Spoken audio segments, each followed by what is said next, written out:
Vês aqui a grande máquina do mundo, etérea e elemental, que fabricada assim foi do saber, alto e profundo, que é sem princípio e meta limitada, quem cerca em derredor este rotundo globo e sua superfície tão limitada. É Deus. Mas o que é Deus? Ninguém o entende, que há tanto o engenho humano não se estende. Senhor Deus dos desgraçados, dizei-me vós, Senhor Deus, se é loucura, se é verdade, tanto horror perante os céus. Ó mar, por que não apagas com a esponja de tuas vagas, de teu manto este borrão? Astros, noites, tempestades, rolai das imensidades, varrei dos mares tufão. Quem é que não se lembra daquele grito que parecia trovão? É que ontem soltei meu grito de revolta. Meu grito de revolta ecoou pelos vales mais longínquos da terra.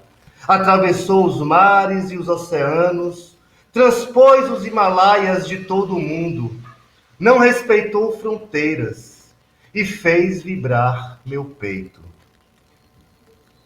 Bom dia a todas e a todos, com essa composição de trechos de poesia do português Camões, do brasileiro Castro Alves e do cabo-verdense Amílcar Cabral, damos início agora à mesa 7 do nosso 5º colóquio luso-afro-brasileiro de questões curriculares, cujo tema é Currículo e Internacionalização, Rupturas e Resistências. Me chamo Yuri Bastos Vanderlei, sou professor do Instituto Federal da Bahia, campus Jacobina, doutorando em Educação pela Faculdade de Educação da Universidade Federal da Bahia e membro do Grupo de Pesquisa em Currículo Formação, o Formace. Na mesa de hoje, contaremos com a participação da professora Carlinda Leite, da Universidade do Porto, do professor Bartolomeu Varela, da Universidade do Cabo Verde, e do professor Antônio Flávio Moreira, da Universidade Federal do Rio de Janeiro e da Universidade Católica de Petrópolis. Infelizmente, por conta de questões profissionais, a professora Giovana Lunardi não poderá participar da nossa mesa hoje. Passar algumas orientações. Cada membro da mesa, cada apresentador, ele terá 20 minutos para fazer uma exposição inicial. E após as falas iniciais, nós abriremos para um debate com questões que os participantes poderão fazer por meio da plataforma do evento ou dos comentários do YouTube. Desejamos a todos uma excelente mesa de muitos aprendizados e boas discussões construtivas. Para dar início à nossa mesa redonda, eu gostaria de convidar o professor Antônio Flávio Moreira, que aqui representa a Universidade Católica de Petrópolis e a Universidade Federal do Rio de Janeiro. O professor Antônio Flávio é doutor em Educação pelo Instituto de Educação da Universidade de Londres, onde também realizou estágio sênior pós-doutoral.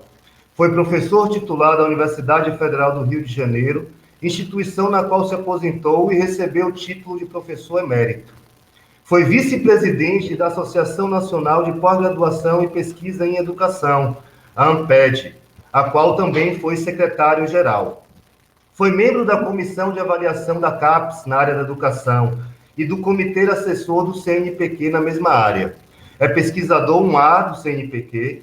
Suas pesquisas têm recebido apoio do CNPq, da CAPES e da FAPERJ.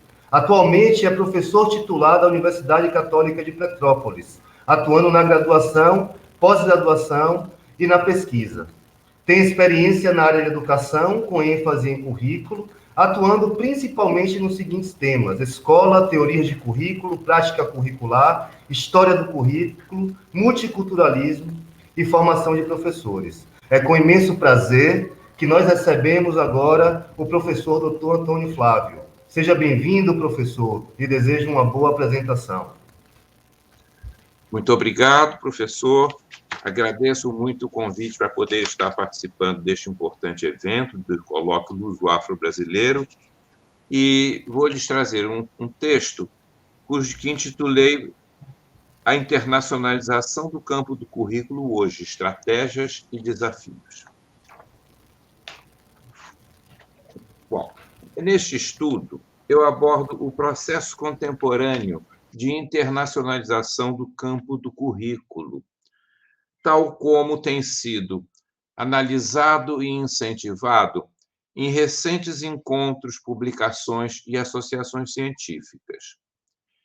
Meu interesse pelo tema remonta a uma pesquisa que realizei há mais de 20 anos atrás, na qual analisei a emergência e o desenvolvimento do campo do currículo no Brasil sob forte influência norte-americana. Concentrei-me neste estudo no período de tempo dos anos 20 até o final dos anos 80. Concebi o processo de transferência educacional como sendo o movimento de ideias, modelos institucionais e práticas de um país para outro. E argumentei, numa primeira etapa desse processo, correspondente ao período dos anos 20 e 30 até o final dos 70, que se procedeu em nosso país, dominantemente, a uma adaptação basicamente instrumental do discurso curricular norte-americano.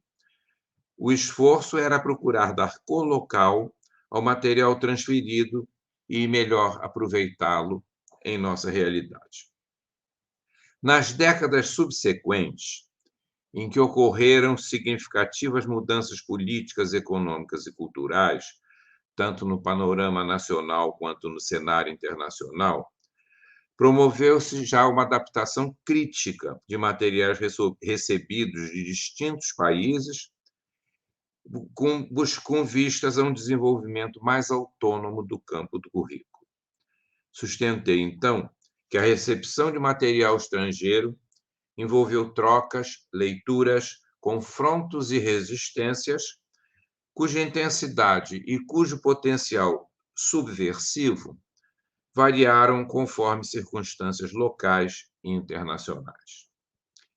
A categoria transferência educacional foi, então, por mim, reconceptualizada já nesse estudo, de modo a superar modelos simplificados que reduzissem o fenômeno a um simples instrumento de controle e dominação empregado por países do primeiro mundo e facilmente imposto e recebido no terceiro mundo.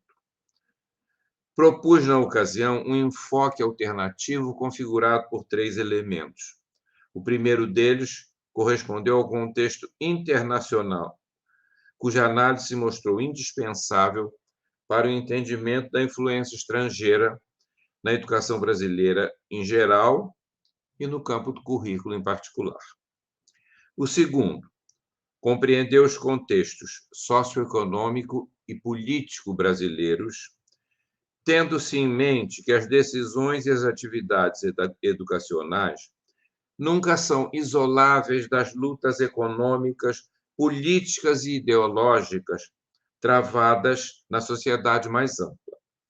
Por fim, o terceiro e último elemento, o contexto processual, envolveu aspectos institucionais e interacionais.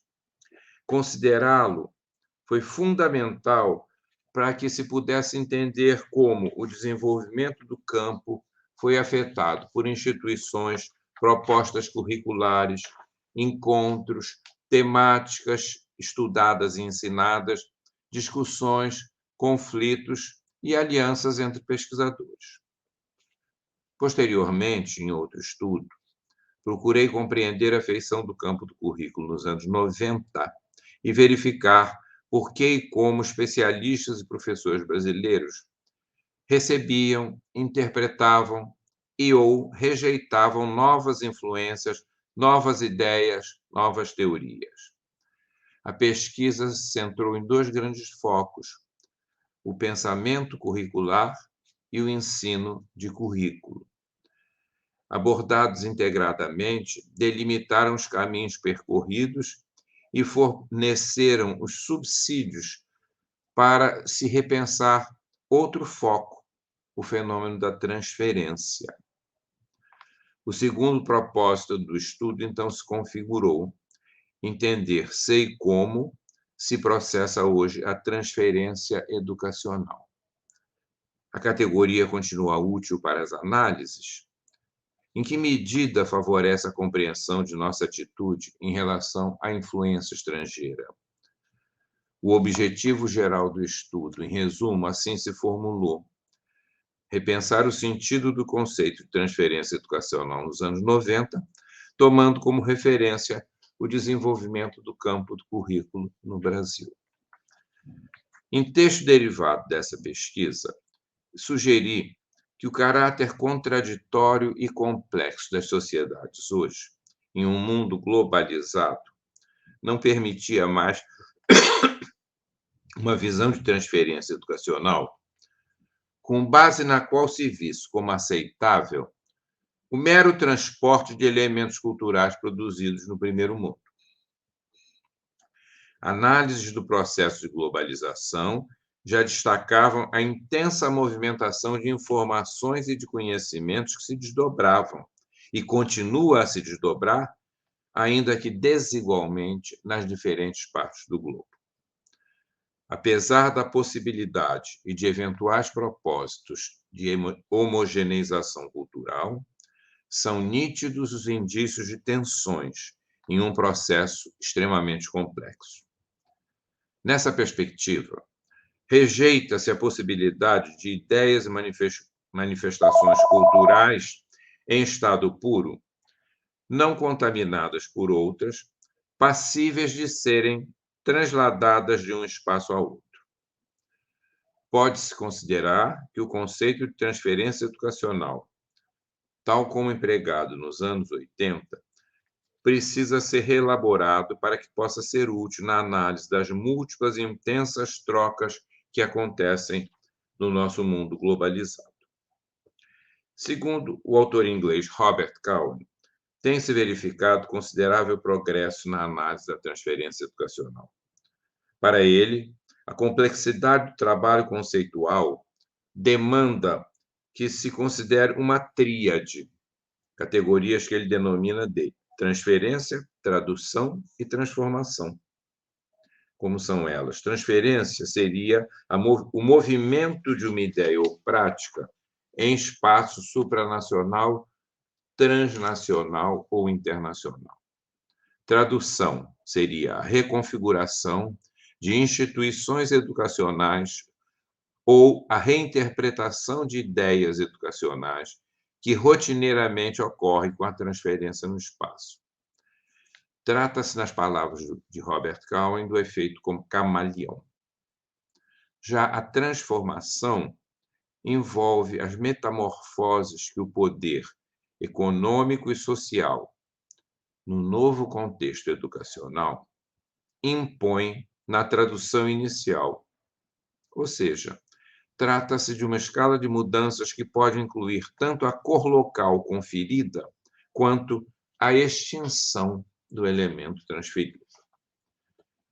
A despeito da maior complexidade envolvida na análise das diferentes etapas que envolvem o fenômeno da transferência, os conceitos de tradução e de transformação ainda carecem de um estudo mais aprofundado, apesar das pesquisas que já os têm abordado.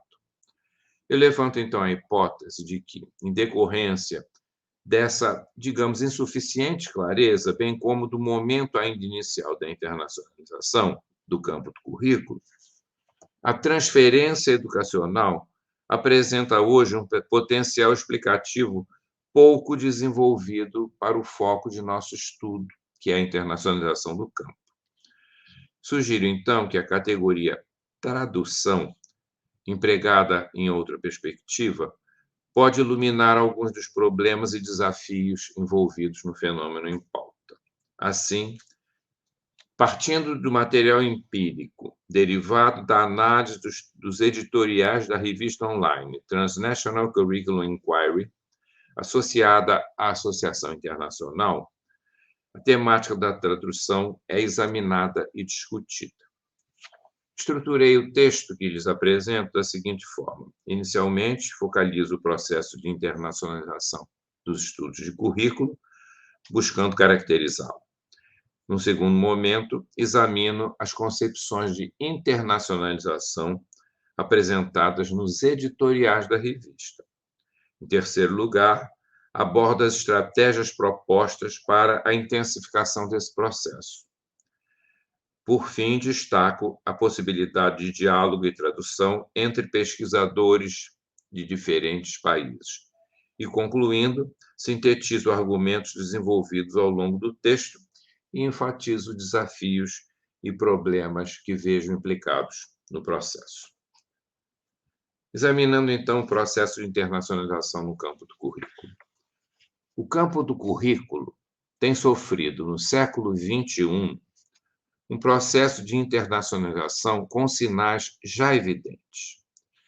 Criaram-se espaços transnacionais nos quais acadêmicos de diferentes países procuram reconfigurar e descentrar suas próprias tradições de conhecimento, de modo a negociar a confiança recíproca para um trabalho coletivo. Une-os a rejeição ao imperialismo econômico e cultural associado à globalização. A internacionalização tem sido entendida como um esforço de aprendizagem, como um movimento que propicia o encontro de investigadores do campo para discutir temáticas referentes a currículo. Nesse encontro, faz-se possível conhecer o que outros pesquisadores estão desenvolvendo, de que modo o fazem e o que pensam sobre o que fazem. A intenção é, assim, que cada um possa aprender com a experiência do outro. Tendo em vista que, para muitos estudiosos, suas pesquisas se relacionam estreitamente com as questões políticas e educativas próprias de seus países, cabe suspeitar do real benefício do encontro com outros e perguntar: quando especialistas de diversas origens se juntam com histórias internacionais que envolvem colonização, dominação, alienação política e mesmo arrogância, como garantir um diálogo democrático? Como promover uma conversação que faça justiça aos direitos e ideais democráticos? Como identificar relações de poder que se expressem nessa conversação? As respostas a essas indagações certamente não são fáceis, mas precisam ser dadas, individual e coletivamente, pelos participantes do processo. Trata-se, então, de analisar a conformação e o potencial de um campo de estudos que se expande em nível mundial. Um campo cada vez mais sofisticado, derivado de uma sugestiva conversação que desenvolvemos conosco mesmos e com colegas de diferentes países. Entender o movimento internacional do campo se revela, então, crucial para que se possa analisar o que acontece no âmbito do currículo, tanto no interior das nações como além de suas fronteiras. Desde a primeira década deste século, organizaram-se associações e reuniões internacionais que constituíram fontes de importantes discussões sobre o processo de internacionalização. Em 2001, criou-se a Associação Internacional para o Avanço dos Estudos de Currículo, em grande parte em decorrência dos esforços de William Piner. Encontros já foram promovidos por essa associação em diferentes países. Além desses encontros da Associação Internacional promovidos por ela, Os colóquios luso-brasileiros sobre questões curriculares constituem outra iniciativa que ilustra a internacionalização do campo, que, além da presença de estudiosos de Portugal e do Brasil, os colóquios têm propiciado a participação de pesquisadores de inúmeros outros países.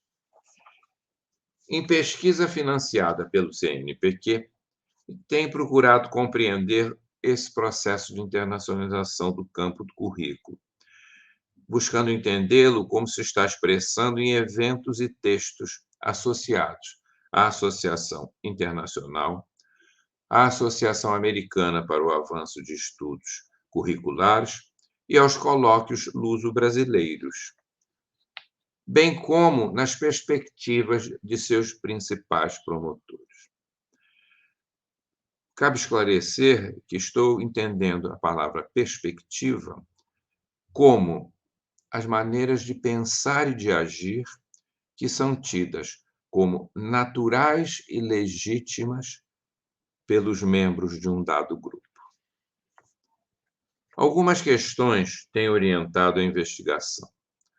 Como é entendido e proposto o movimento de internacionalização do campo?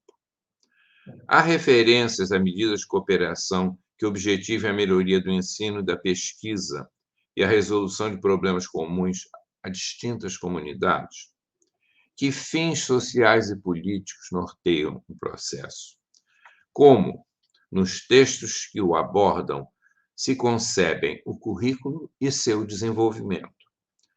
De que forma questões referentes a conhecimento escolar e identidade são analisadas? Como se enfocam nas discussões sobre conhecimento escolar as temáticas da seleção e da organização desse conhecimento? Como se lida com a tensão envolvida na tradução que se faz necessária para que o diálogo ocorra entre diferentes culturas? Fica evidente nossa preocupação com as temáticas do conhecimento escolar e identidade, que têm sido consideradas como categorias centrais nos estudos de currículo. Segundo Tomás Tadeu da Silva, toda a teoria de currículo tem como pano de fundo a discussão do conhecimento a ser ensinado aos estudantes. Ao mesmo tempo, diz ele, a pergunta relativa ao que se ensinar nunca se separa de outra, que se espera que os alunos venham a ser. Ou seja, conhecimentos escolares e identidades dos estudantes constituem os objetos centrais da atenção, tanto dos pesquisadores do campo do currículo, quanto dos docentes que, nas escolas e nos sistemas de ensino, se envolvem em decisões e práticas referentes ao currículo. Daí a preocupação, no estudo em pauta, em entender como, nos textos associados ao processo de internacionalização, tais temas têm sido enfocados. Eu optei, neste estudo, por um recorte limitado, restringindo-me a focalizar os editoriais dos números publicados desde 2009 da revista Transnational Curriculum Inquiry, importante revista sobre estudos de currículo. Partindo da análise desses editoriais, discuti as possibilidades e as dificuldades envolvidas no processo da tradução, indispensável para que o diálogo entre pesquisadores de diversos países possa ocorrer.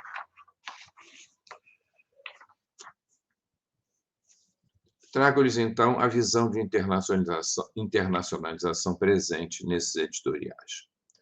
Dois importantes textos redigidos por Noel Guth e William Piner podem ser considerados fundamentais para que se compreenda a visão de internacionalização que sustenta a revista. O de Guth compõe o editorial do primeiro número da Transnational Curriculum Inquiry. O de Piner corresponde à sua conferência proferida no primeiro encontro da Associação Internacional, que ocorreu na Universidade de Xangai. Guth posiciona-se como acadêmico australiano e explica como pretende tratar a investigação em currículo em uma perspectiva transnacional. Ele argumenta que novos públicos transnacionais podem produzir narrativas mais defensáveis para o trabalho em currículo do que o nacionalismo. O pesquisador acrescenta: com novos públicos, fazem-se necessárias novas linguagens, o que implica repensar as metáforas empregadas no discurso curricular. Nesse contexto, as decisões relativas a currículo passam a pautar-se pela ética e pela deliberação. Estimula-se uma cultura democrática entre os que deliberam, envolvendo ouvir o outro, compartilhar recursos e tomar decisões juntos. O propósito é, em última análise, o desenvolvimento de uma visão cosmopolita de cidadão, para o qual a riqueza comum não se restrinja ao local ou ao nacional. Em sua conferência no encontro ocorrido na China, Painter afirma desejar contribuir para a criação de um diálogo entre a sabedoria curricular chinesa e as teorias curriculares do Ocidente, de modo a incentivar uma relação dinâmica entre elas. Tem como meta ajudar a criar uma ponte que permita fluir a conversação durante o evento, uma conversação que se desenvolva através da cultura. William Painter aposta na possibilidade de um diálogo entre a sabedoria chinesa e as teorias ocidentais, ou seja, nas vantagens de uma relação dinâmica entre ambas. Sugere que se trave o que ele denomina de uma conversação complicada entre a tradição chinesa e a canadense. Instiga, então, os participantes da conferência a fazerem com que o campo do currículo avance. Os dois textos mencionados permitem compreender que, na visão de internacionalização defendida pela revista, destaca-se a cooperação entre pesquisadores de diferentes países, com base na qual se formulam princípios globais para o trabalho em currículo, respeitando-se histórias e tradições locais e rejeitando-se qualquer tentativa de homogeneizar o campo. Compreensão, diálogo intercultural e abertura para o outro são indispensáveis para que o processo possa fluir. Solidariedade, ética e deliberação conjunta precisam caracterizar as decisões e iniciativas. Novos públicos, por meio de novas linguagens, precisam envolver-se em uma conversação complicada que venha a promover e a marcar a internacionalização do campo. Em outro editorial, Noel Guth afirma que gostaria de receber textos de pesquisadores em currículo de diferentes países, que discutissem as perspectivas referentes ao que as escolas podem fazer em suas respectivas nações. Para encorajar as conversações, ele propõe políticas de editoração e procedimentos flexíveis, bem como evita a imposição de padrões e estilos pré-definidos arbitrariamente. Outra estratégia mencionada refere-se à decisão de avaliar em conjunto artigos que sejam complementares. Quando aceitos, são incluídos em um dado número, formando como um dossiê. Outra estratégia também se anuncia. As políticas e procedimentos para os pareceres são também flexíveis, cada texto sendo examinado por 3 pareceristas, 2 dos quais de nacionalidades diferentes entre si e diferentes da nacionalidade do autor. Cada avaliação é divulgada para os demais pareceristas e para o autor. No entanto, não são divulgados os pareceres de autores de textos rejeitados. Os pareceres referentes, perdão, não são divulgados os nomes dos pareceristas que atuam em textos rejeitados. Os pareceres referentes aos textos aceitos podem ser publicados com os comentários, ou algum deles, feitos pelos pareceristas, acompanhados da resposta do autor. A questão da língua inglesa é também abordada em outro editorial. O autor que a aborda, Sellers, considera um desafio para os pesquisadores em currículo estabelecer a ponte entre os falantes de língua inglesa e aqueles que a aprendem e a utilizam. Quanto à comunicação transnacional, Sellers, ao editar um dado número da revista, enviou para cada autor uma comunicação informando que o texto foi bem apreciado e que se considerou ficaria bem junto com 2 outros. Encaminhou para cada um os 2 outros artigos, não para serem avaliados, mas para serem comentados. A intenção dele era promover uma conversação entre os autores. E, em outro editorial, Sellers e Guth apresentaram o propósito na revista de tornar o estranho familiar. Os artigos incluídos no número em pauta problematizaram percepções rotineiras do cotidiano e apoiaram-se em enfoques teóricos e filosóficos complementares que poderiam ser associados a uma perspectiva pós-crítica. Em resumo, os editoriais examinados apresentaram com mais detalhes estratégias já mencionadas, enfatizando políticas editoriais e procedimentos de avaliação flexíveis, diálogos entre autores e pareceristas, a publicação de um texto em inglês e na língua nativa do autor, bem como o esforço nos diálogos e textos por tornar o estranho familiar e promover a compreensão recíproca entre os pesquisadores. Enfoco a seguir a questão do diálogo e das dificuldades envolvidas no processo de tradução. Desejo argumentar que análises sobre o diálogo e a tradução cultural podem esclarecer limites e possibilidades de sua promoção e de seus efeitos. Podem contribuir para que melhor se compreenda seu papel no processo de internacionalização do campo.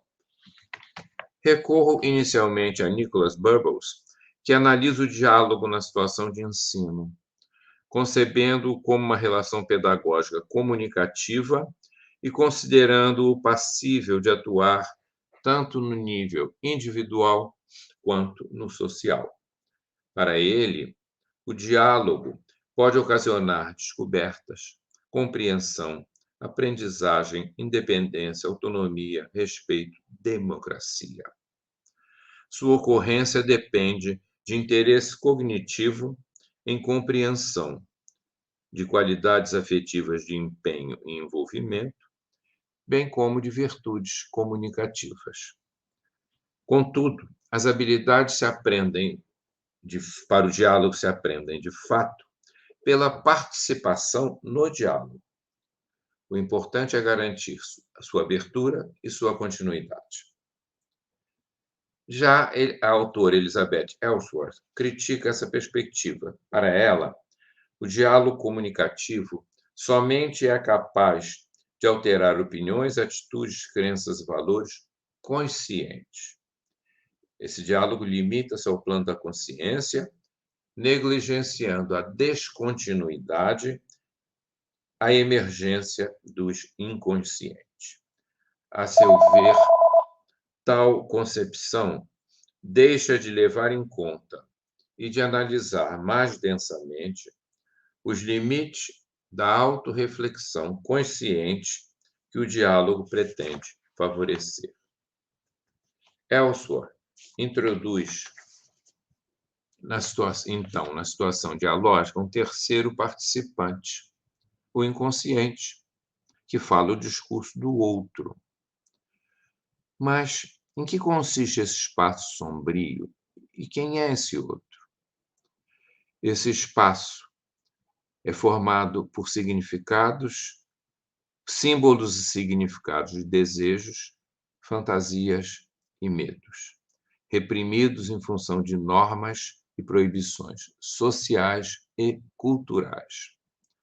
Ao reprimi-los, os códigos empregados na repressão são esquecidos.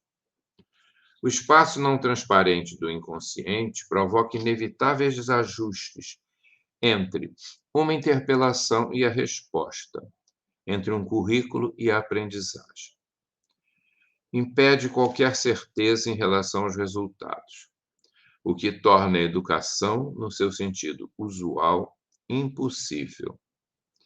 Mas esse desajuste pode ser instigante e ter efeitos positivos. É mesmo indispensável para que a ação humana, a criatividade e a transgressão possam vir a ocorrer. Para Elizabeth Ellsworth, ensinar é impossível, e isso abre possibilidades de ensino sem precedentes. Cabe considerar que tanto Nicholas Burbles como Elizabeth Ellsworth centram-se no ensino que apresenta diferenças significativas em relação às situações de diálogos entre acadêmicos de diferentes países, seja em conferências, seja por meio de mensagens eletrônicas. Mesmo que nesses diálogos cada um possa e deva aprender com o outro, as especificidades do trabalho da sala de aula e da relação professor-aluno estão ausentes das situações de troca entre pesquisadores. Ainda assim, sugiro que a análise de Ellsworth pode oferecer contribuições importantes para que as interações venham a se aprofundar. Considero também necessário reconhecer que o diálogo entre acadêmicos não se processa linearmente, sem descontinuidades, sem a interferência de um outro. Não se trata, por meio do diálogo, de se chegar à melhor leitura, de se chegar à leitura correta, à leitura mais justa. O que se quer estimular é uma exploração que não se encerra, uma leitura que não se completa, cujo trajeto pode ser tão importante quanto a compreensão que ofereça. Mas não se está admitindo a impossibilidade do diálogo, mas sim defendendo outro enfoque capaz de estimular novos questionamentos, novas interpretações, novas aproximações, novos insights, bem como uma nova solidariedade. Trata-se de incentivar a participação de diferentes pesquisadores no interminável processo de construção de um discurso transnacional e transcultural, no qual o currículo seja visto sob uma nova ótica. Chega-se, então, a uma pergunta central na análise do diálogo. Que pontos de contato existem entre as diferentes experiências culturais, entre os diferentes discursos? Podem ser traduzidos para um dado pesquisador os conceitos e os argumentos elaborados em outro contexto? Aparo-me em Suzy Harris, para examinar a validade de estabelecer elos entre diferentes nações e culturas em um mundo globalizado, em um nível que transcenda o instrumental. A tradução, nesse caso, não representa uma tentativa de acomodar diferenças linguísticas. Refere-se, sim, à natureza do significado. Rejeita-se, então, o caráter vazio da linguagem que se vem utilizando, por exemplo, em textos de políticas públicas, bem como a concepção que a restringe a um veículo de comunicação. Valoriza-se a multiplicidade de linguagens como parte da condição humana, o que significa tanto a inexistência de um significado fixo, quanto a permanente necessidade de tradução. A possibilidade de tradução representa, assim, uma condição para o significado. Mas a ênfase na impossibilidade não leva ao desespero, pois o que está em questão é a própria condição do significado. A impossibilidade nos condena a não desistir de tentar. Sempre nos movemos em direção a algo, sem atingirmos um ponto final. É uma orientação mais que uma rota. Essa impossibilidade é a própria condição do significado, trazendo consigo o imperativo ético que impede a desistência. É uma responsabilidade ética que nos convoca, temos que responder. Ninguém pode responder por nós. O conceito de tradução é, assim, central para a nossa existência. Como seres humanos, estamos sempre em tradução. Concluindo, então, as análises realizadas no estudo evidenciam que a internacionalização implica um trabalho conjunto de estudiosos de diferentes países com a intenção de configurar um campo que se caracteriza por uma perspectiva transnacional, mas não uniforme. E, para isso, se acredita na importância de associações de pesquisadores em currículo, conferências, organização de periódicos que ofereçam espaço para diálogo entre especialistas e no planejamento de estudos em conjuntos. E dessas estratégias, eu destaco a promoção de pesquisas que reúnam acadêmicos de diferentes nacionalidades. Novas teorizações que analisem o diálogo e a tradução cultural podem ser úteis para nos alertar sobre os avanços parciais ou provisórios que venhamos a alcançar. A constatação de nossos limites impedirá a tentação de fechar as questões, de buscar respostas definitivas. A despeito da incerteza e da incompletude, há que se insistir no esforço pelo engajamento de todos nós, pesquisadores em currículos, tanto no diálogo quanto na tradução. Vale reiterar que a internacionalização precisa implicar a tentativa de aprofundar, como em diferentes países, problemas ou temas emergentes estão sendo tratados.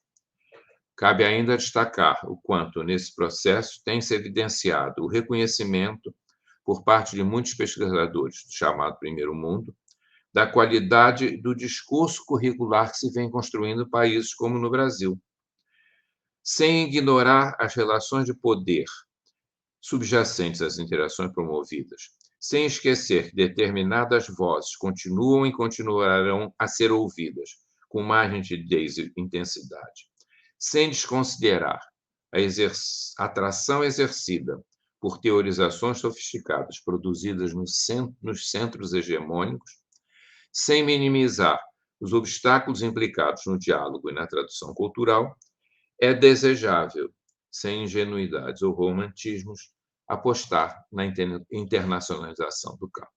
Muito obrigado.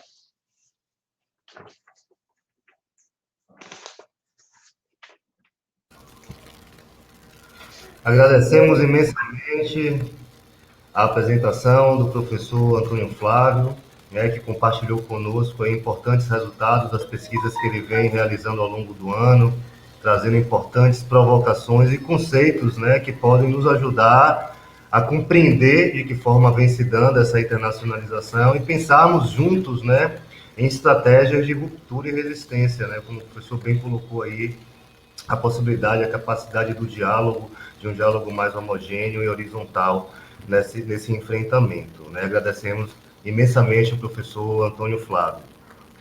Para dar continuidade à nossa mesa, né, gostaria de chamar para a mesa a professora Carlinda Leite, da Universidade do Porto. Professora, seja bem-vinda. Olá, bom dia para este lado do Atlântico, boa tarde para quem nos está a ouvir deste lado europeu. Obrigadíssima e começo por parabenizar a organização deste evento, que realmente junta neste meio académico um grupo tão amplo e de tantos lugares do mundo. E dizer que é um prazer encontrar nesta mesa o professor António Flávio, que infelizmente presencialmente já não o vejo, mas bem-vinda a tecnologia que nos permite pelo menos encontrar-nos neste ecrãzinho, e também encontrar o professor Bartolomeu Varela, que também já não vejo há uns tempos. E também seria um prazer encontrar a professora Giovanna Lunardi, que desta vez não consigo. E eu tenho a impressão que, por não estar familiarizada com esta, que vou pedir para, em vez de ser eu a compartilhar a tela, vou pedir para usarem o PowerPoint que eu enviei. Como nos, assim, porque eu estou a tentar e não consigo, não estou familiarizada com esta tela, não consigo. E, portanto... Tranquilo, professora. Nós mesmos faremos a exibição dos slides. Obrigada. E eu assinalarei assim. Obrigadíssima. Tranquilo. Antes do começo, eu vou só apresentar aqui o seu currículo, rapidamente, a gente dá início. Lembrando a todos que estão acompanhando, que podem mandar questões, dúvidas, considerações, tanto pela plataforma do evento, quanto por meio dos comentários do YouTube. A professora Carlinda Leite é doutora em Ciências da Educação pela Faculdade de Psicologia e Ciências da Educação da Universidade do Porto, onde é professora emérita e professora catedrática convidada da mesma faculdade. Atua como presidente da Comissão de Ética em Pesquisa.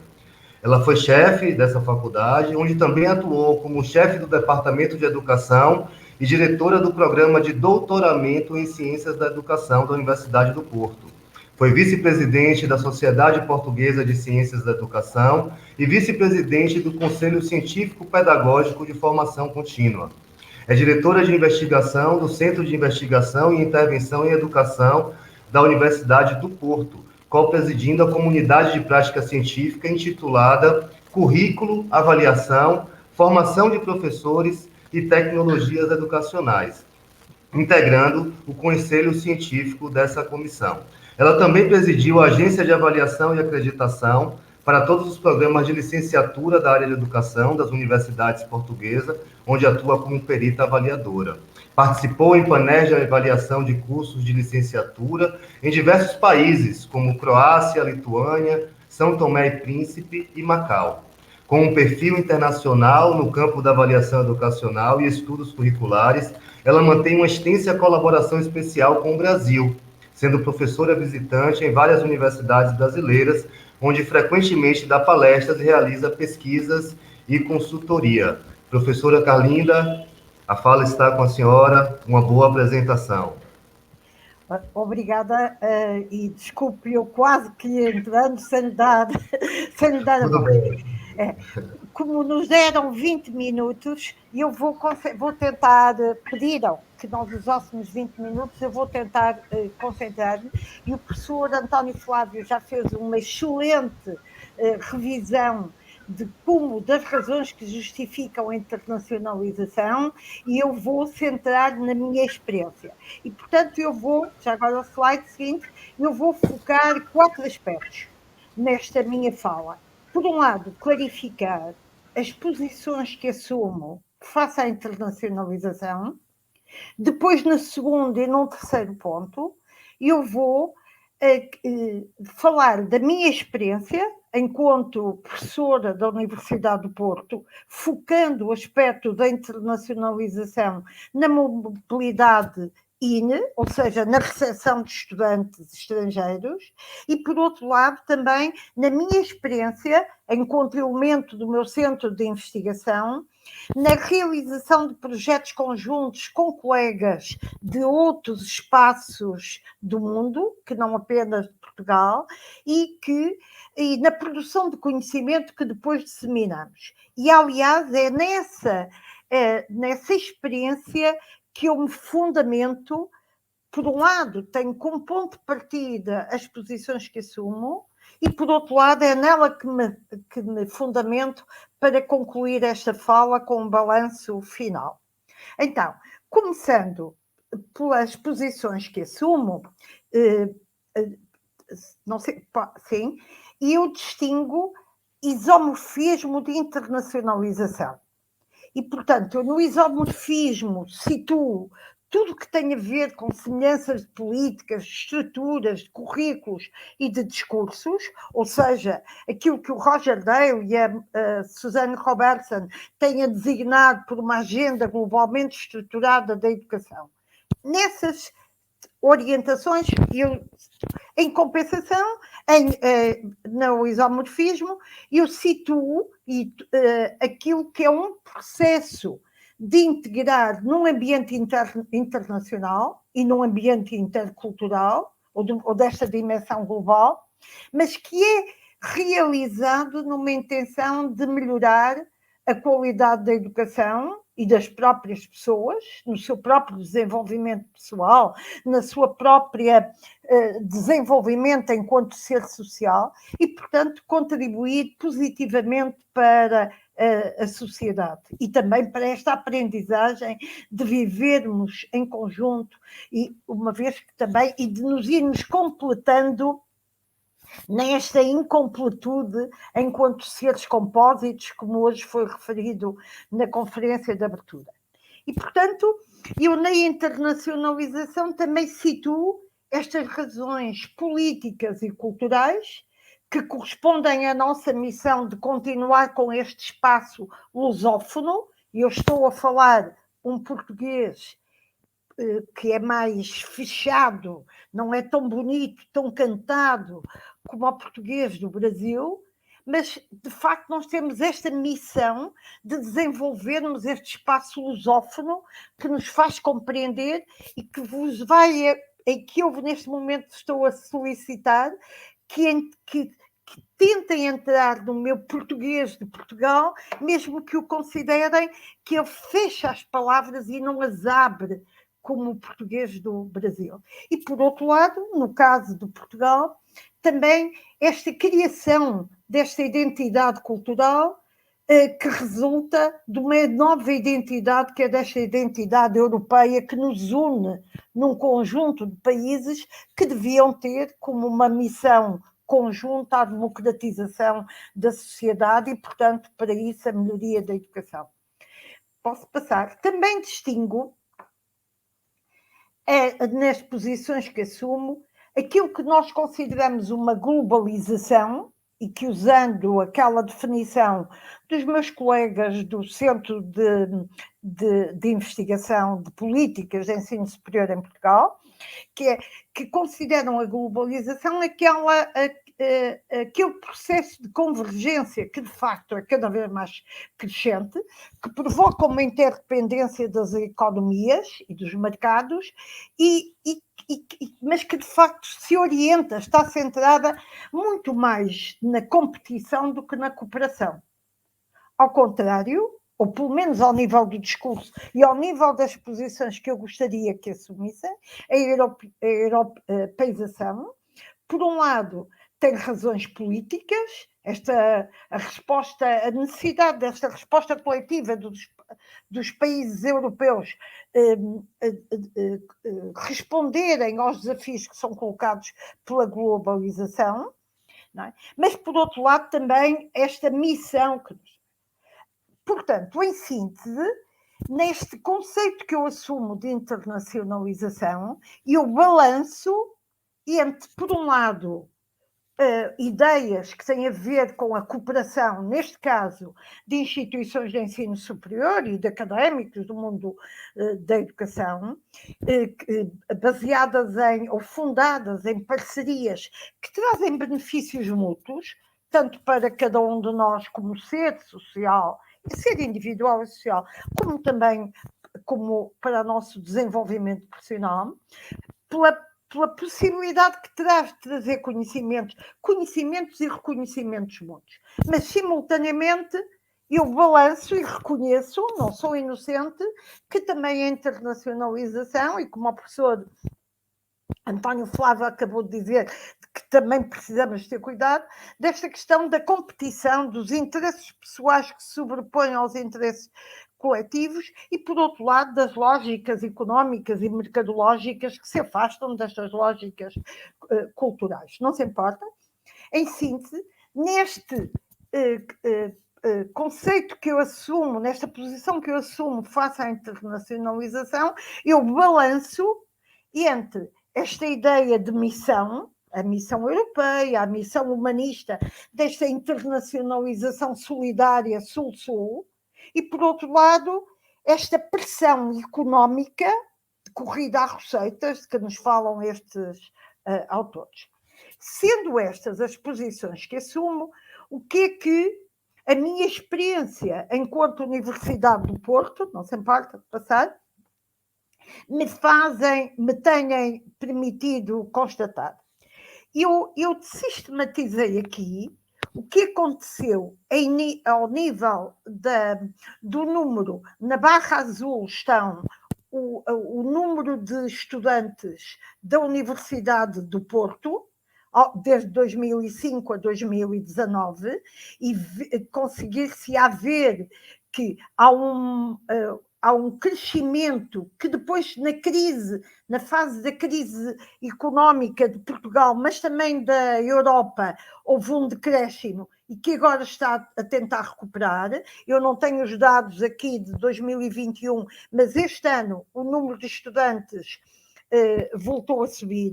Devo dizer que a Universidade do Porto é uma das maiores universidades de Portugal. Este número, para alguns colegas de universidades brasileiras, parece pequeno, mas para Portugal é muito elevado. E, por outro lado, isto também mostra que em Portugal há uma política, que há um número limite de estudantes, que estas universidades que são mais procuradas, e a Universidade do Porto situa-se nas universidades, no leque das universidades mais procuradas pelos estudantes nos processos de candidatura, há um limite destas universidades mais procuradas e do litoral de Portugal para terem um número máximo de estudantes, por forma a que não despovoou o interior do país. Mas o que eu quero mostrar precisamente é que, apesar de ter havido nesta época 2013, 14, 15, uma diminuição do número de procura de estudantes, muito por razões de ordem económica que o país e a Europa passou, o número de estudantes estrangeiros que procuram esta internacionalização, que procuram a vivência de outras experiências de formação, tem vindo a aumentar. E mesmo nesses anos aumentou. Ela quase que quadriplicou nestes 4 anos. Se eu agora tentar ver de onde provêm estes estudantes, no fundo que possibilidades há desta socialização conjunta, nós constatamos que ela provém principalmente da Europa, e claro que isto muito devido ao processo de Bolonha, que passou a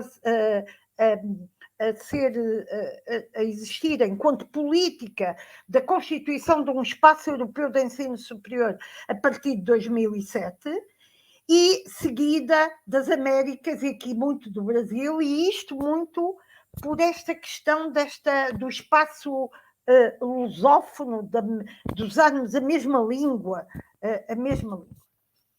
e provém muito menos da Oceania, claro, da Ásia e também da África. Aliás, esta atenção às questões, a esta possibilidade neste espaço dos países da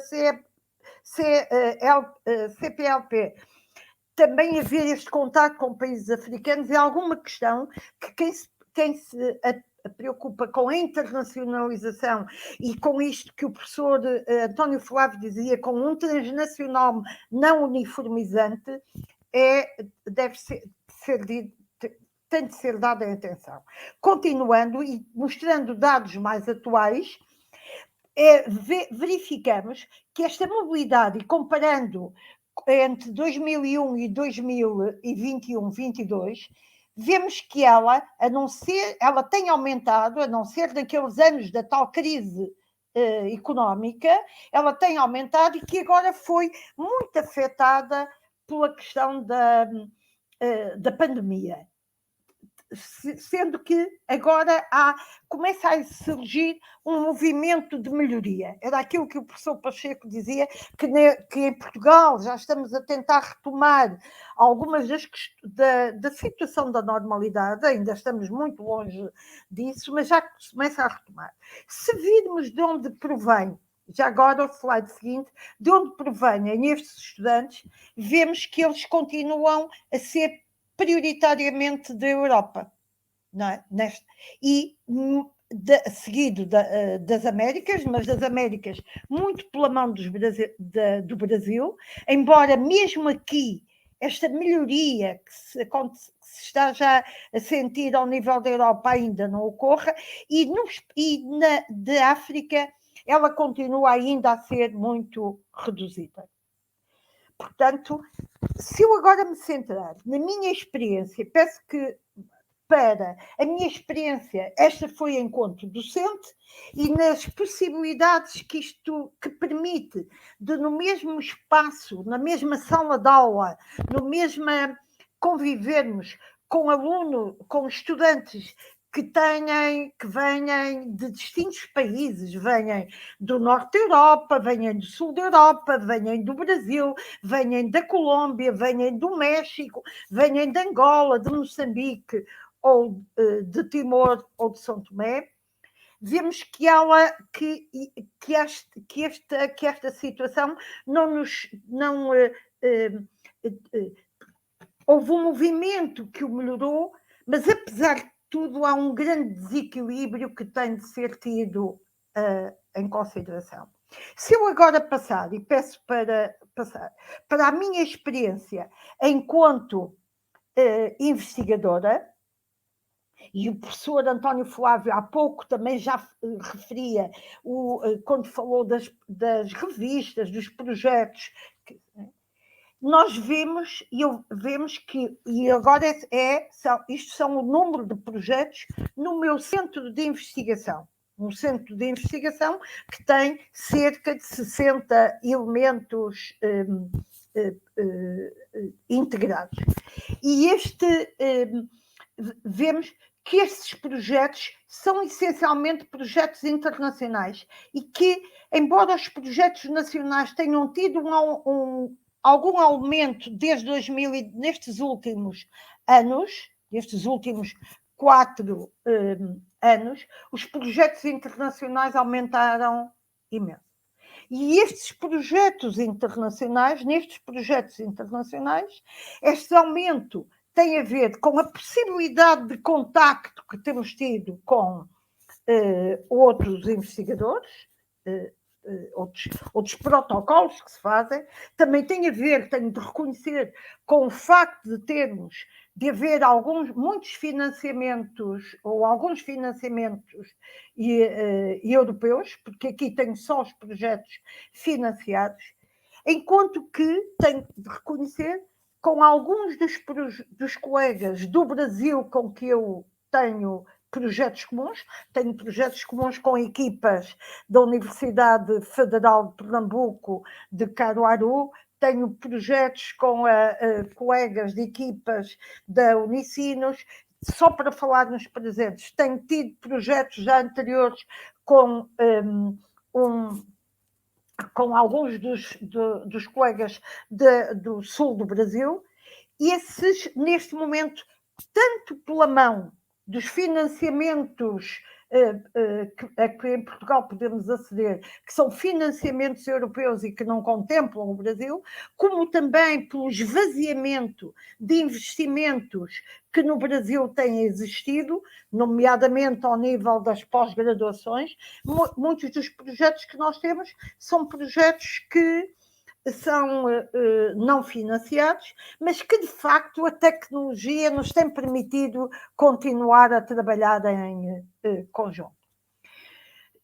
Continuando, são estes projetos, os financiados e os não financiados, que nos têm permitido construir uma partilha que, felizmente, na nossa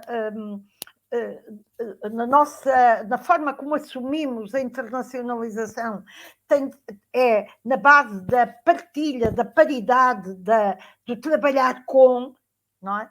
E não da submissão e da subordinação, e, portanto, isso tem permitido que nós construamos conhecimento em conjunto, que depois também temos disseminado, principalmente em revistas internacionais. E esta questão das revistas internacionais, devo dizer que resulta, por um lado, de felizmente existem muitas revistas internacionais em que ainda podemos publicar em língua portuguesa, mas também tenho de reconhecer que já existem muitas revistas internacionais em que temos de publicar numa língua que não é do nosso espaço lusófono.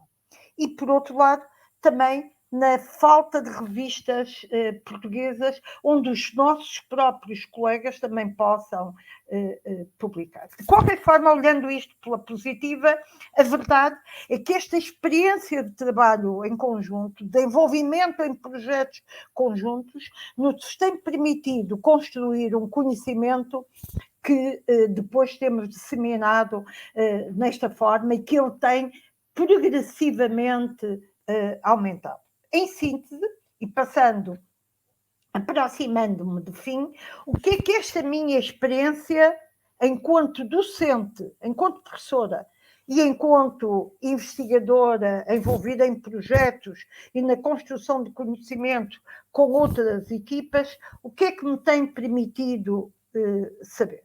Tem-me permitido constatar que este contacto com estudantes e professores, com outras experiências culturais, outras lógicas de ação, outras metodologias de investigação e de intervenção, têm contribuído para o meu desenvolvimento profissional. Eu não sou igual, sou muito melhor agora do que era há 20 anos, ou pelo menos eu penso que sou, do que no físico, não, porque o tempo passa, mas enquanto pessoa e enquanto profissional do que era há 20 anos atrás, quando estava muito mais fechada no local, tem contribuído para, e isso muito por a nossa lógica de trabalho estar muito fundada em relações de partilha e de um diálogo intercultural. Em linha, aliás, com o que tem. Apesar disso, e tenho de passar, peço, apesar disso, tenho de reconhecer que alguns procedimentos de avaliação externa que nos estão a tentar afastar desta concepção pedagógica para passarem a servir de uma governação hegemonizada pelo managerialismo, não é? De facto, os rankings, por exemplo, o facto dos centros de investigação serem avaliados e serem comparados, havendo um ranking dos centros de investigação, ao darem visibilidade social aos efeitos que resultam dos projetos que temos, das publicações que temos, e ao exigirem que essas publicações sejam em revistas indexadas, e no caso de Portugal, da Scopus ou no Web of Science, é o que nos rege, não tanto como no Brasil, o sistema Qualis, de facto implicam, têm alguma influência. O nosso centro de investigação a que pertence no campo da educação em Portugal é um centro classificado com excelência e, de facto, nós vivemos sempre neste balanço da balança entre, por um lado, a nossa missão social e, por outro lado, esta pressão para conseguirmos e mantermos esta classificação de excelente. Até porque dela depende o financiamento que nos permitirá continuar a investir em investigação. Portanto, Por outro lado, eu tenho de reconhecer, nesta lógica económica da internacionalização, de que a Jaime Knight fala quando distingue 4 lógicas para justificar a internacionalização: a política, a cultural, a académica e a económica, e eu aqui estou a sistematizar apenas a económica, porque do ponto de vista académico, cultural e político já falei antes. Temos de reconhecer que ainda existe uma grande subordinação dos países do Sul aos países do Norte, com uma tentativa de uniformização dos focos educacionais, e, por outro lado, tenho de reconhecer que autores africanos não são ainda comuns nos nossos estudos, e, por outro lado, nós, académicos de língua portuguesa, ainda não somos muito citados por investigadores dos países do Norte.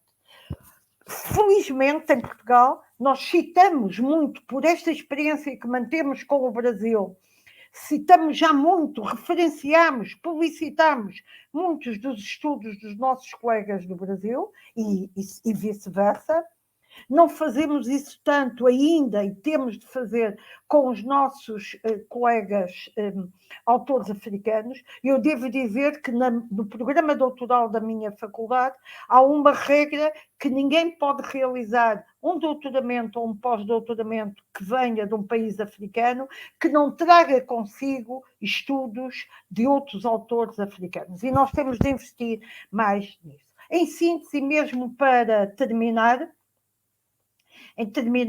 o que é que eu aprendi, que lições aprendi com esta experiência? A necessidade de orientar a internacionalização para uma cidadania global, em vez da que é baseada na mera transferência de conhecimentos, que essa só leva à subordinação.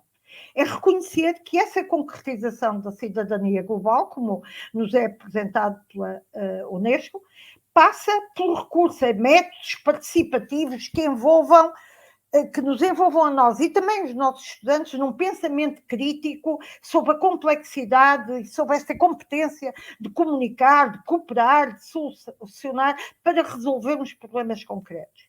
E, por outro lado, temos de conseguir continuar nesta missão de que o Boaventura Sousa Santos, logo no princípio deste século, nos alertou para a necessidade de romper com uma globalização hegemónica de alta intensidade, onde o poder de trocas é precisamente desigual. E, portanto, a nós, do espaço lusófono,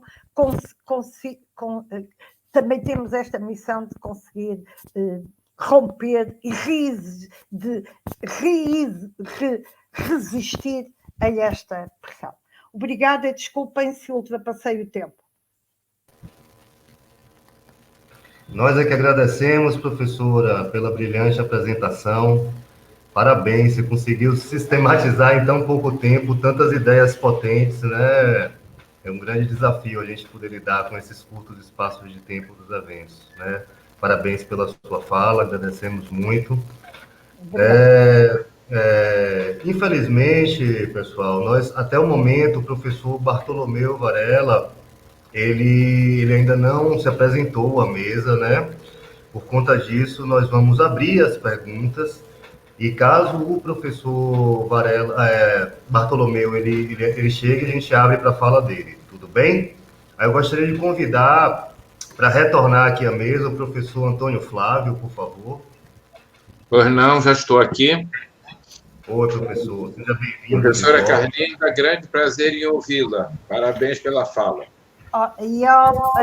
António, e é claro que eu vou querer o texto, porque os textos do professor António Flávio são sempre extremamente cuidados, há um rigor que tem, do ponto de vista académico, todos nós reconhecemos, e são sempre aqueles textos que nós lemos 1, 2, 3 vezes, e à terceira vez descobrimos coisas que não tínhamos descoberto na segunda, e à segunda descobrimos coisas que não tínhamos descoberto na primeira. Com prazer. Gostaria muito de ter o seu também. Maravilha. Então, professores, nós temos aqui uma questão, né, que eu vou passar para vocês. É uma pergunta de Jane de Oliveira. Ela faz a pergunta direcionada ao professor Antônio Flávio, mas eu vou, né, também fazer um adendo para poder passar a pergunta também para a professora Carlinda. Ela pergunta o seguinte: professor Antônio Carlos, Flávio, quais são as suas considerações a respeito da BNCC, que é a nossa Base Nacional Curricular Comum, aprovada este ano pelo CNE, que é o Conselho Nacional em Educação, né, que retirou as ciências humanas do terceiro ano do ensino médio? E aí eu gostaria de estender essa pergunta para a professora Carlinda, buscando saber dela se em Portugal também existe um dispositivo como esse, uma Base Nacional Curricular Comum, e saber dos dois como é que eles percebem esse processo de internacionalização na definição dessas bases. Tudo bem? Passar primeiramente para o professor Antônio Flávio, depois para a professora Carlinda. Fique à vontade, professor. Muito bem.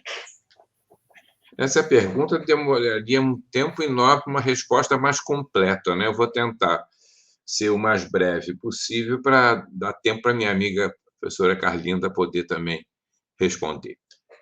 Eu acho que talvez sejam 2 pontos que eu gostasse de destacar. O primeiro é como é que nos posicionamos, né? Como é que devemos nos posicionar em relação a essa questão de bases nacionais curriculares comuns.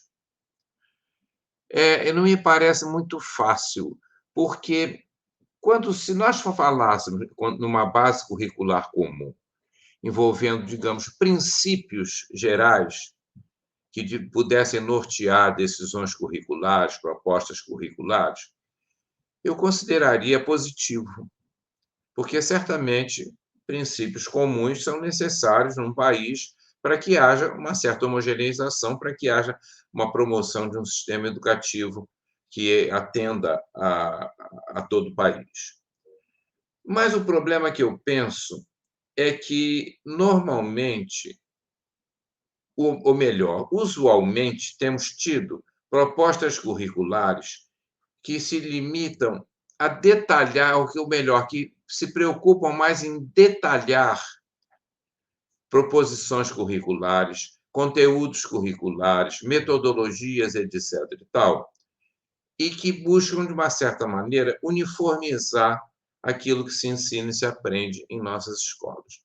E, em relação a esse ponto, eu certamente discordo, porque eu penso que é muito complicado, principalmente num país tão diverso como o nosso, mas eu diria que, mesmo em Portugal, a diversidade está presente, né? E, portanto, ela precisa ser considerada. Eu penso ser muito complicado pretender uniformizar, homogeneizar, querer que todos aprendam a mesma coisa e que se ensine a mesma coisa em todas as escolas de um país.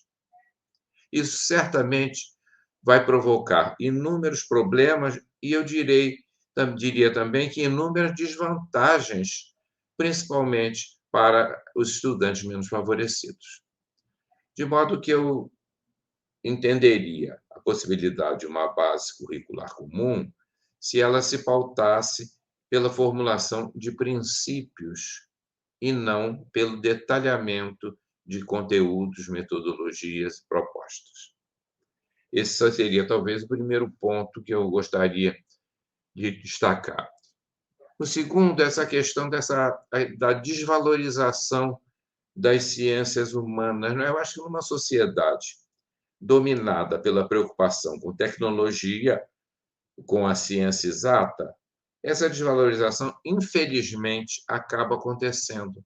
Mas eu penso que ela é muito negativa, porque é por meio das ciências humanas que nós podemos compreender muito melhor o que são as nossas sociedades, como elas se organizam, quais são os procedimentos melhores para atuarmos nessas sociedades, né?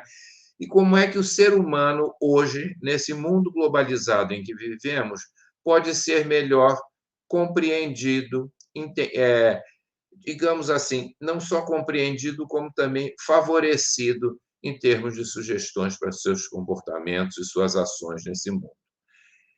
Consequentemente, as ciências humanas desvalorizadas num país constituem, a meu ver, um forte empecilho para o desenvolvimento da sociedade e do indivíduo que mora nesse país. Muito bem, professora Carlinda, procurei dar uma resposta mais rápida para lhe dar tempo. Então eu vou tentar, eu vou focar, eu devo dizer que tenho acompanhado a questão do debate sobre esta base curricular comum no Brasil, nomeadamente com colegas de Caruaru, que estão muito focadas nos estudos do cotidiano e que analisam como é que, apesar da existência de um currículo que pretende ser uniformizante, como é que os professores resistem, como é que os professores continuam a ser agentes curriculares, decisores curriculares, usando o seu poder de agência. Mas, apesar disso, para responder a isto, eu vou focar sobre dois aspectos. Sob o ponto de vista do que é que os estudos nos têm dito, no fundo este debate traz ao debate esta questão, um currículo nacional ou um currículo local. E o Michael Apple, num livro publicado há uns anos atrás, na década anterior, punha nos dois pratos da balança esta questão, um currículo nacional ou um currículo local, e mostrava as vantagens que existem de uma opção ou de um outro. Depois também nós sabemos, ainda continuando com este conhecimento teórico, o Michael Young e o professor António Flávio assisti uma vez a um debate extremamente interessante em que o professor Michael Young defendia agora, já neste século XXI, a importância de que a escola se focasse no conhecimento socialmente reconhecido, não é? O regresso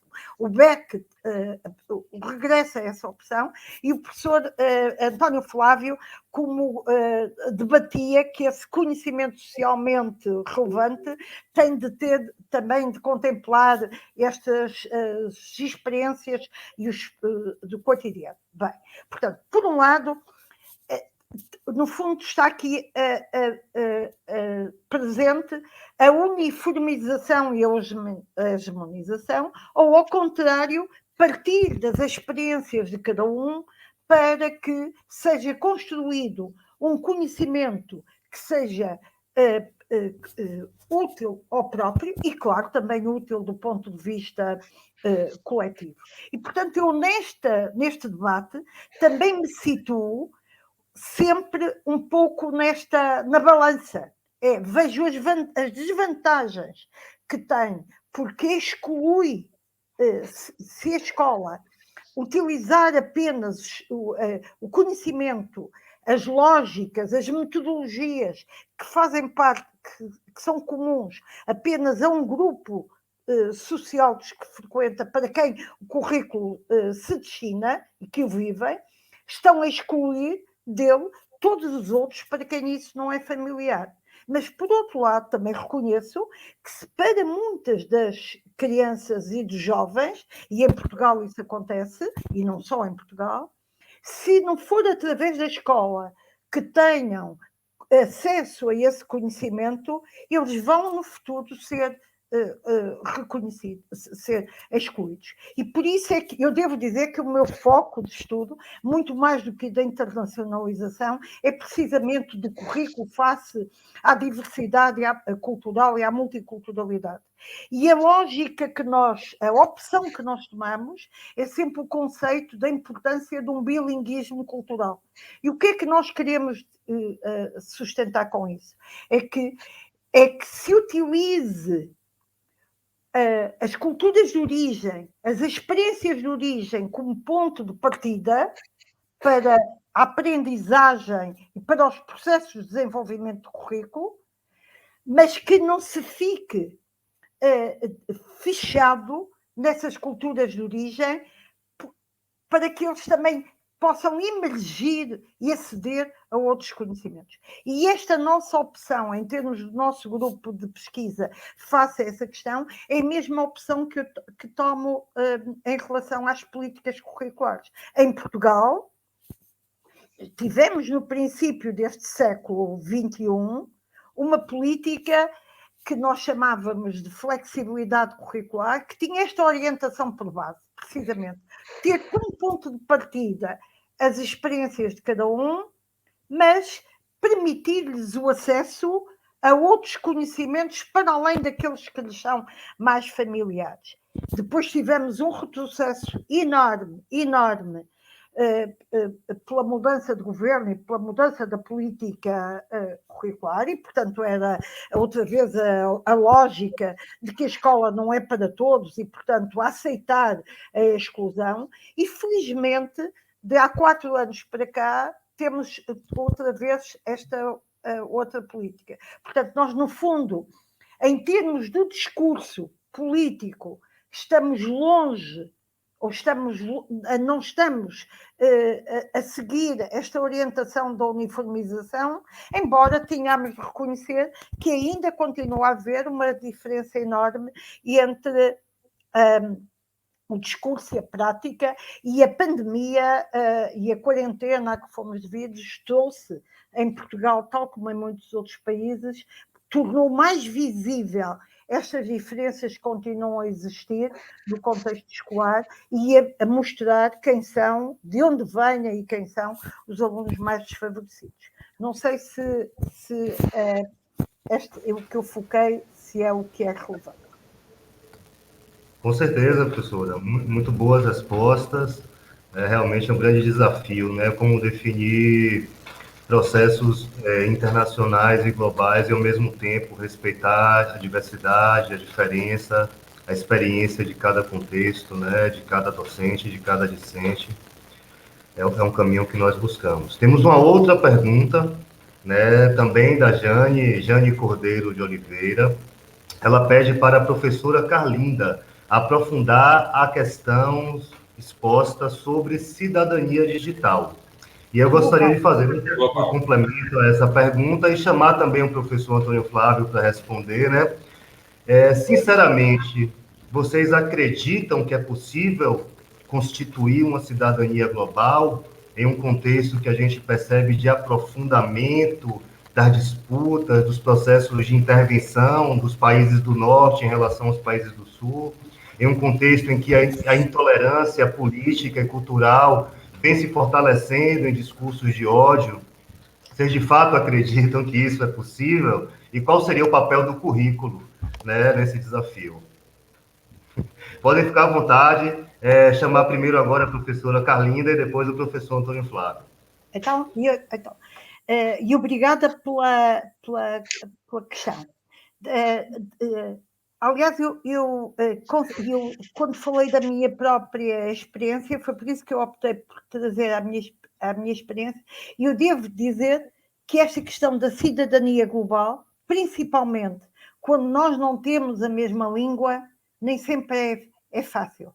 Eu já estive numa aula, a assegurar uma aula, em que era um grupo de mestrado, em que era o mestrado mais multicultural que eu vivi até hoje, onde eu tinha estudantes de Portugal, do Brasil, da Colômbia, da Dinamarca, da Itália, portanto, do Norte da Europa, de vários países. Alguns desses estudantes só falavam português, alguns estudantes falavam castelhano, mas entendiam o português, mas não entendiam o inglês, e outros falavam o inglês. E, portanto, havia que resolver um problema que era o de comunicarmos. Não é? E, portanto, quando eu dizia vamos usar o inglês, todos os que não tinham o inglês como língua de compreensão e de comunicação, diziam nem pensar. Por outro lado, todos os que falavam inglês não falavam português. Portanto, era um conflito que impede, de facto, esta aprendizagem do conhecimento de outros e do reconhecimento. Porque se não há condições para se conhecer, também não se reconhece. E, portanto, nem é de partilha, não é? Onde a questão e que, portanto, a comunicação ficava quebrada. Na primeira aula, devo dizer, para mostrar um mau exemplo, na primeira aula, em que eu falei primeiro português e os estudantes portugueses reagiam, ao diálogo, quando eu a seguir falava inglês, os que só falavam português correspondiam ao tempo de intervalo, era como se não fosse para eles. Então, o que nós criamos é uma... Aliás, eu só estou a contar isto porque foi uma solução, foi intercalarmos e termos o cochicho passou a ser aceite na aula como um processo de comunicação, o cochicho.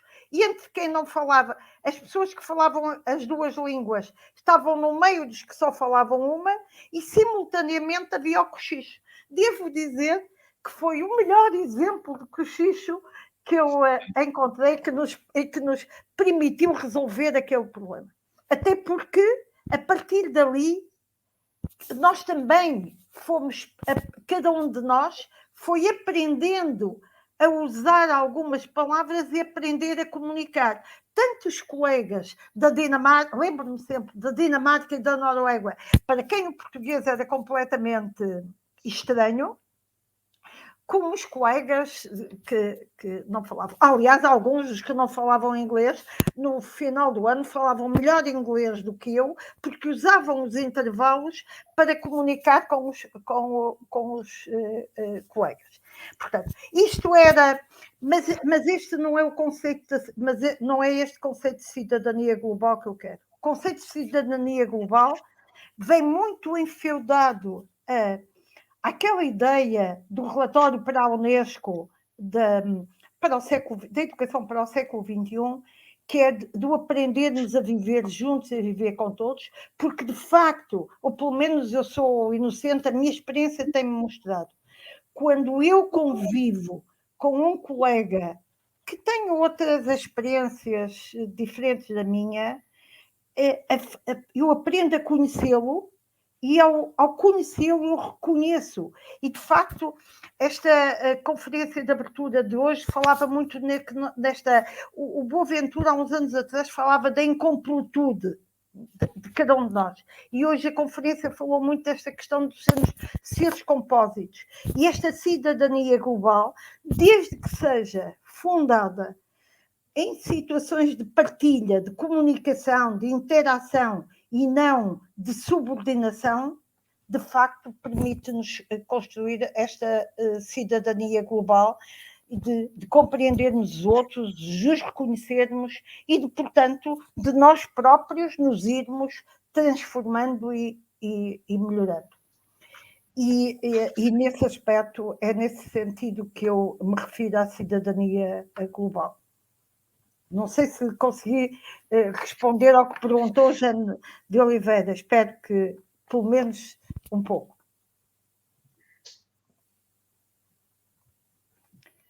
António Flávio.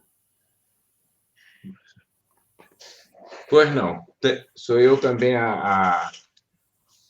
Eu, primeiro, achei a resposta da professora Carlinda muito elucidativa, muito boa, muito completa. Não teria muito mais a acrescentar, não. Eu penso que essa questão da cidadania global ainda se torna mais complicada quando estamos falando de um país do chamado terceiro mundo, porque as relações de opressão são ainda muito mais fortes aqui, né? As relações de opressão e, ao mesmo tempo, o certo fascínio que ainda é exercido aqui no nosso país, né, pelo que se faz nesse primeiro mundo. Então, a situação de opressão aumenta em função das tentativas de dominação, que cada vez mais se apresentam e que são certamente significativas e fortes, e em função do que moradores desse terceiro mundo, né, habitantes nossos, colegas nossos, compatriotas nossos, sentem em relação a essa beleza que se encontra, esse fascínio que o primeiro mundo exerce sobre nós. Então, é uma situação... E eu não sei se até podia acrescentar, como o professor Bartolomeu Varela não está cá, mas eu lembro-me de num colóquio das questões curriculares de 2015, e aquilo na altura a mim tocou-me, ele dizia que que os PAOP, em geral, são apenas importadores forçados da ciência e da tecnologias modernas, com limitada capacidade de influenciar a agenda internacional para a produção científica. E é verdade, o relatório da Unesco mostrava que em 2010, e agora a situação não melhorou muito, que 3/4 dos investigadores do globo são dos Estados Unidos, da Europa, da China, do Japão e da Rússia em conjunto. E os investigadores de continentes como da África representavam apenas 2%. O que de facto, isto tem de ser mudado. Para além disso, eu própria, no contacto que tenho tido com alguns estudantes que venham fazer o doutoramento ou o pós-doc comigo, eu própria sinto que muitas vezes eles venham com este deslumbramento que o professor António Flávio está a referir e considerando apenas que venham aceder a conhecimento. Não é? Porque muitas vezes, há que reconhecer, não têm uma biblioteca como a nossa, não têm umas bases de dados como as nossas, quer dizer, ainda estão numa fase anterior ao desenvolvimento da ciência e do acesso à informação que nós tínhamos. E, portanto, eles próprios vêm, às vezes, nesta situação. E por isso que a nossa faculdade e o nosso centro de investigação exige, em qualquer projeto que se faça, eu, por exemplo, acabei de trabalhar com um colega que veio de São Tomé e Príncipe, e a primeira coisa foi fazer o ponto da situação de autores são-tomenses que sobre aquela temática tenham trabalhado. Porque isto também nos faz aprender. Há uns anos atrás, eu não conhecia o professor António Flávio, não conhecia o professor...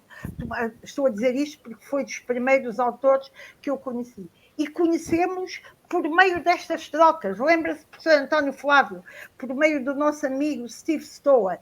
E, portanto, nós aprendemos a incorporar na nossa reflexão autores do mundo brasileiro e hoje estão completamente presentes no cotidiano.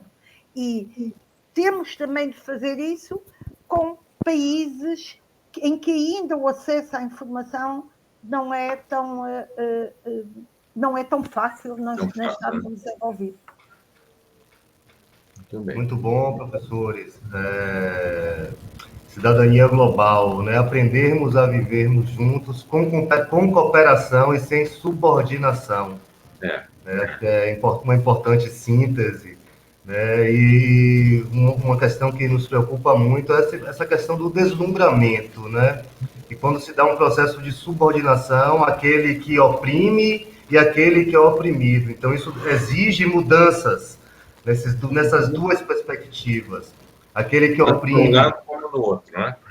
Com certeza. Aquele que oprime vê a possibilidade de uma cooperação potente e transformadora, de novas epistemologias, e aquele que é oprimido sair do deslumbramento, né, professor? Achei muito bacana quando você trouxe essa categoria do deslumbramento, que a gente acaba sendo formado e moldado para esse deslumbramento. Com certeza.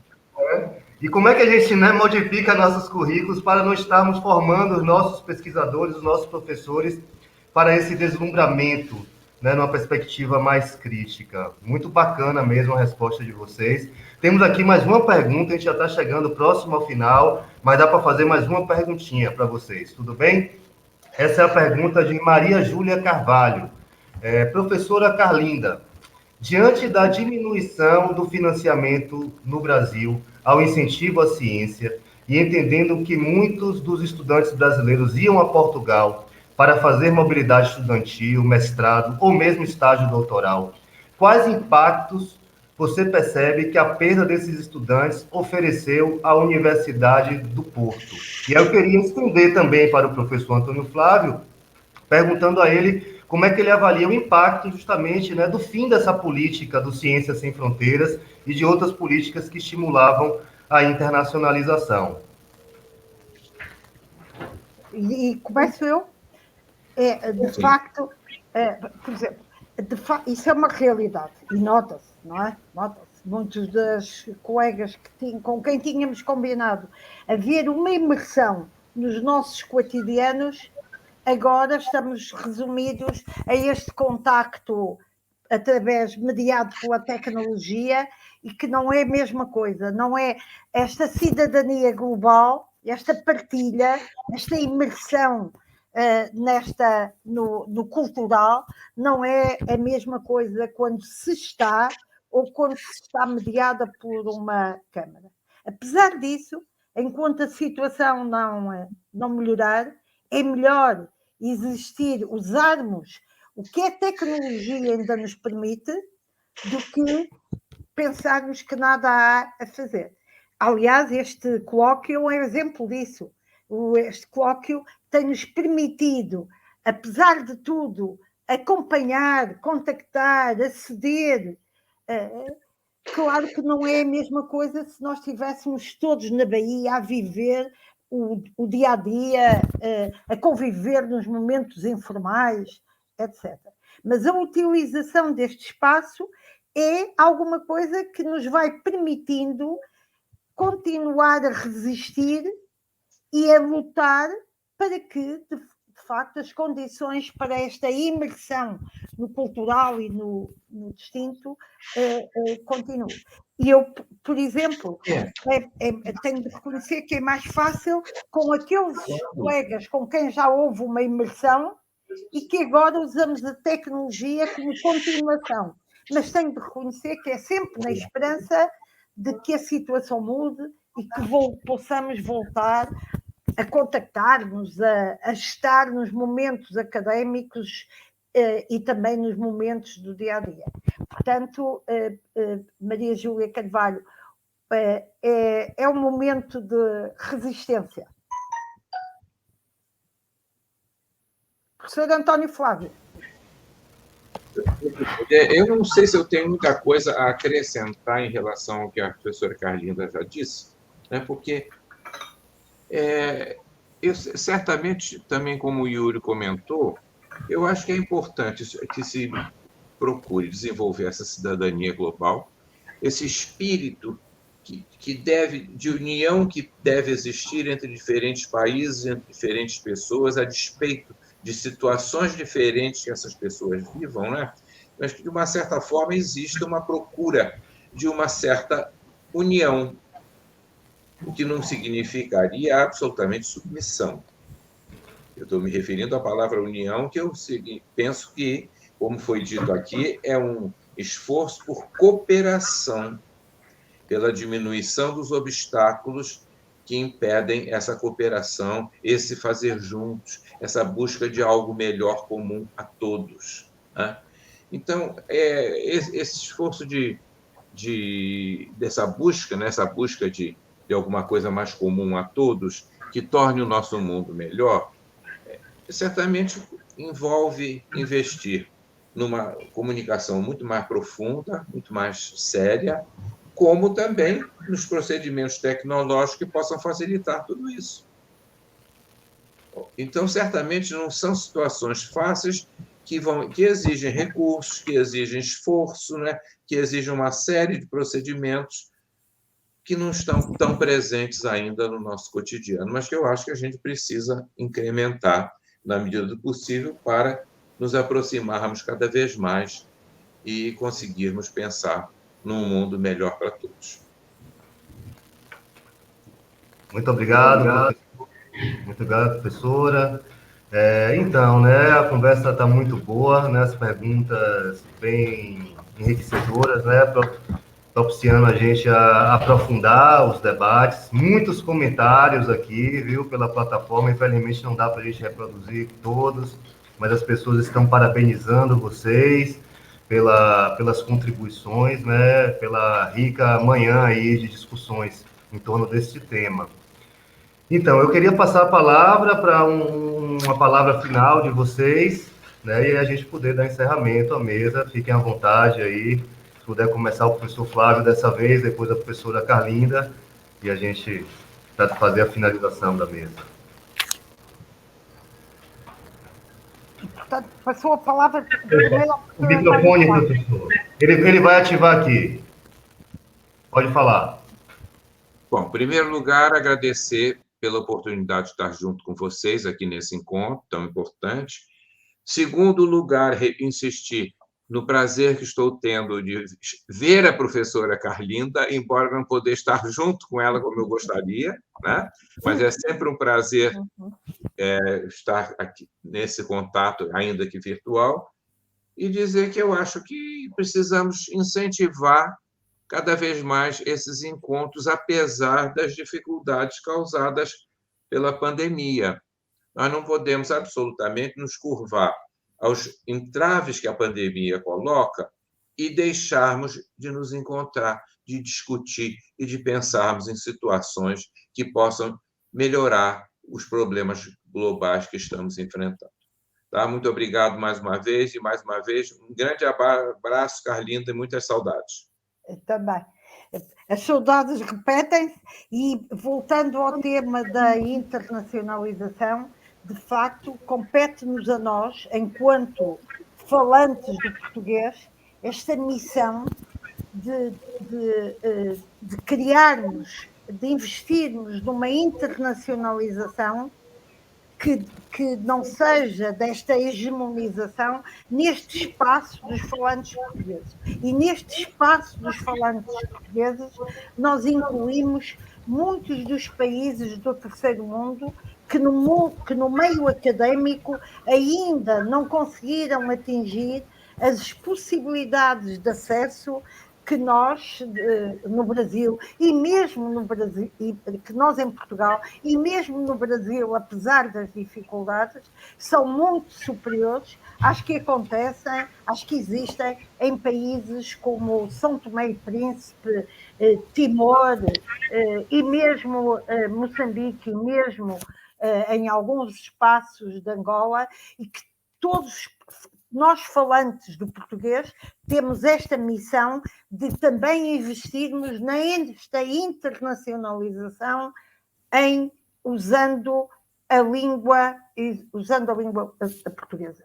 Em Portugal e nos outros países da CPLP existe a possibilidade de se aceder a financiamentos de projetos do Instituto Camões, que estão longe do financiamento de projetos, de outros projetos europeus, mas nós, felizmente, como não somos dos países do Norte, conseguimos trabalhar com pouco dinheiro, e com pouco dinheiro nós conseguimos trabalhar muito, e é neste processo que nós temos de nos associar. Portanto, obrigada, foi um prazer enorme estar aqui. Valeu, professora. Em nome do professor Roberto, de toda a organização do 5º Colóquio Luso-Afro-Brasileiro de Questões Curriculares, nós agradecemos imensamente a participação de vocês por essa manhã, de tantos aprendizados, né, e de abertura de caminhos, de possibilidades, né, de rupturas e resistências, né, por uma internacionalização mais horizontal, que respeite as diferenças, a diversidade, né, que dialogue com a especificidade de cada lugar, que consiga romper com essa barreira da subordinação, da opressão, né, e que consiga estabelecer processos mais igualitários, né, principalmente de respeitar, de superar a desconfiança, né, professor? Infelizmente, tudo isso que a gente está vivendo também contribui para que haja uma maior desconfiança nas nossas relações, né? Que a gente consiga superar isso tudo com união e com eventos como esse, né? Que buscam reunir pessoas de diferentes nacionalidades, mas que têm um objetivo comum. Isso ficou muito claro aqui. Todos que estamos aqui nessa mesa, e certamente todos que estão também participando, têm um compromisso e têm uma implicação muito forte, né, com os processos de resistência desse processo de dominação econômica, política e cultural, que se dá, né, infelizmente, também por meio dos nossos currículos e dos nossos processos escolares. Eu, mais uma vez, agradeço a todos vocês e convido aos participantes a continuarem prestigiando o evento. Estamos apenas no 2º dia, Ainda temos uma programação muito extensa na tarde de hoje e durante todo o dia de amanhã. Valeu, agradecemos a todos. Um grande abraço.